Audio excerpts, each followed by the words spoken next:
Morning everyone, day 17.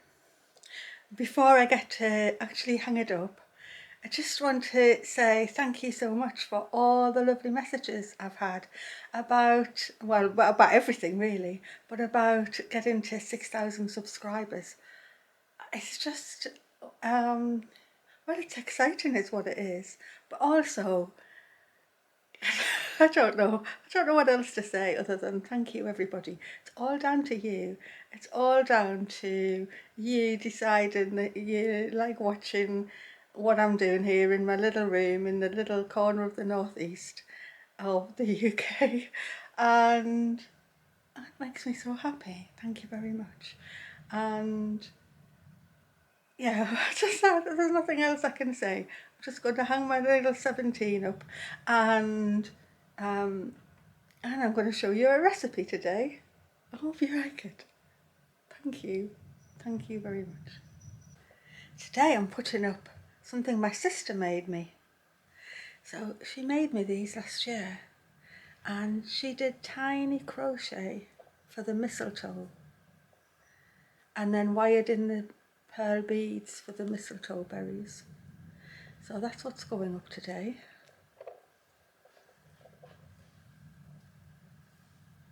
Number 17 up.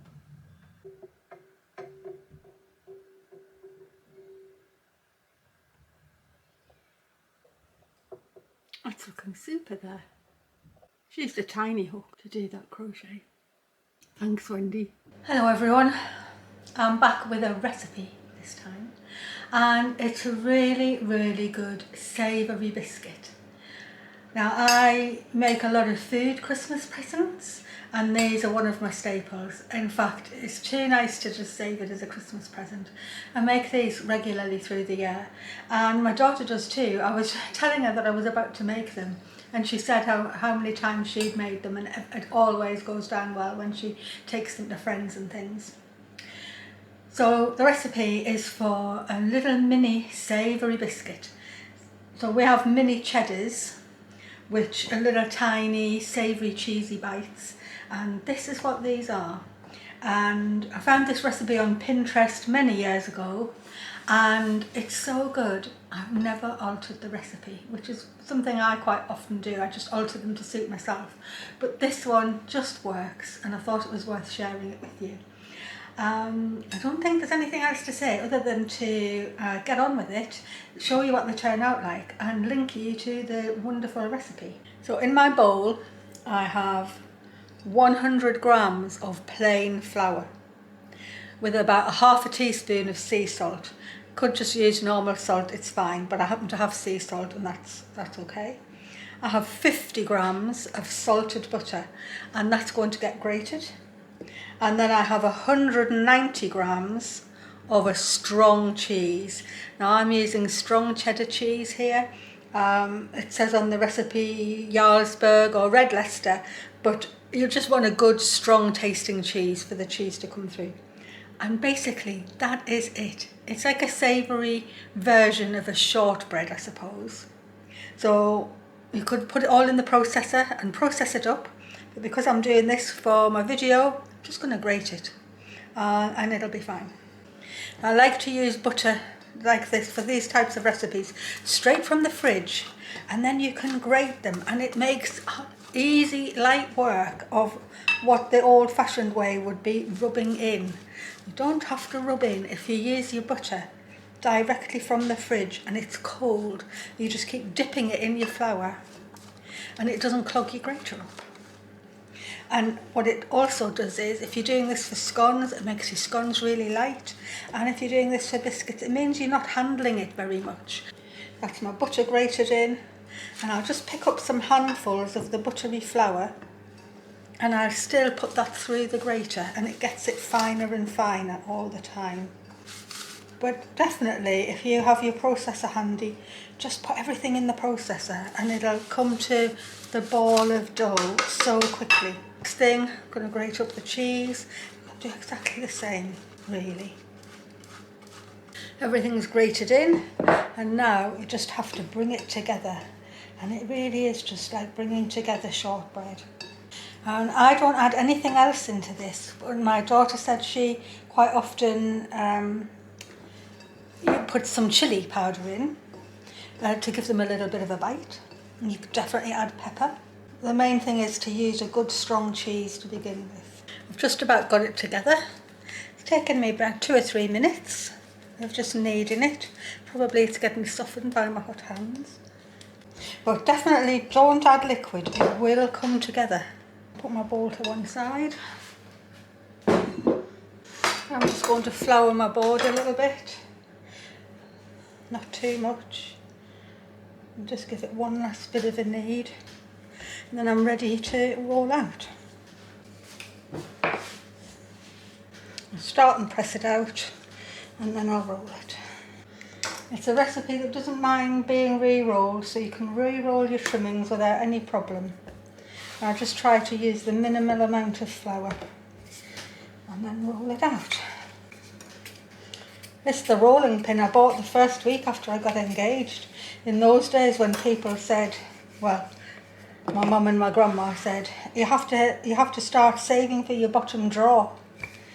It's a proper old-fashioned thing to say, really.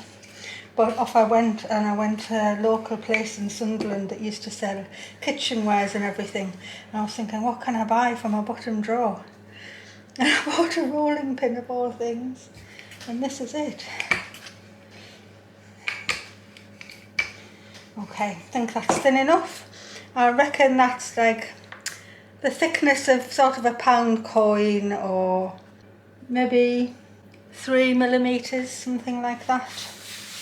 And the key is to have them quite small. So I'm lucky in that I've got these vintage cutters in all sorts of sizes. But if you don't have them, just cut them into tiny squares.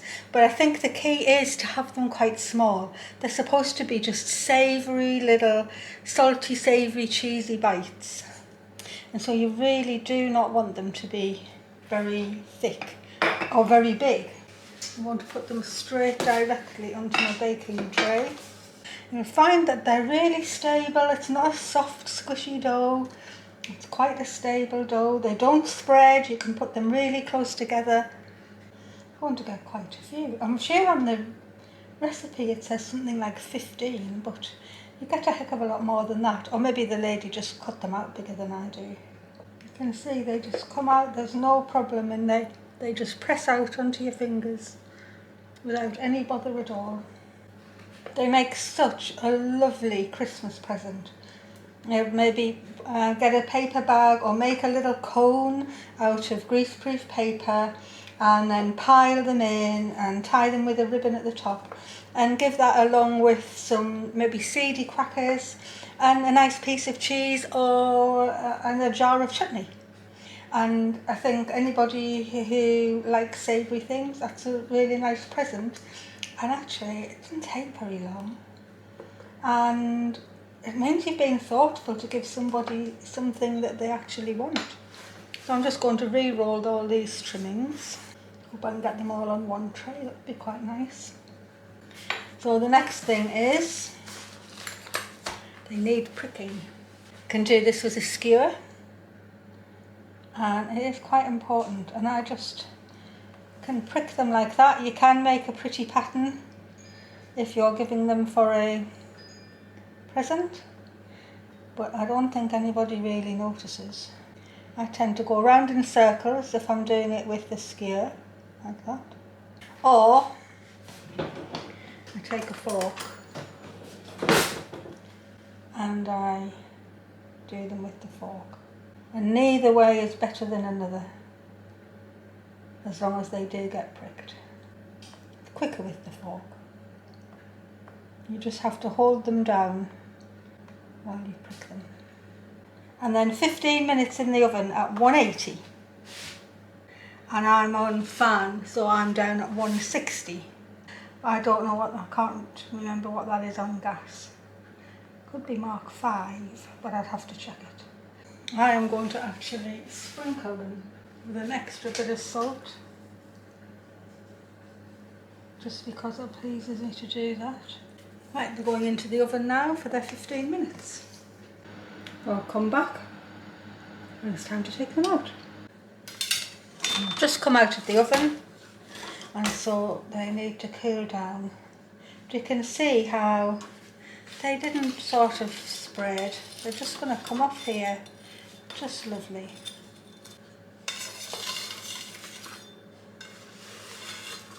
Just make sure they're separated out. I'm going to leave them there. I'm going to make myself a cup of tea, and by the time I've done that, they might actually be cool enough to try one.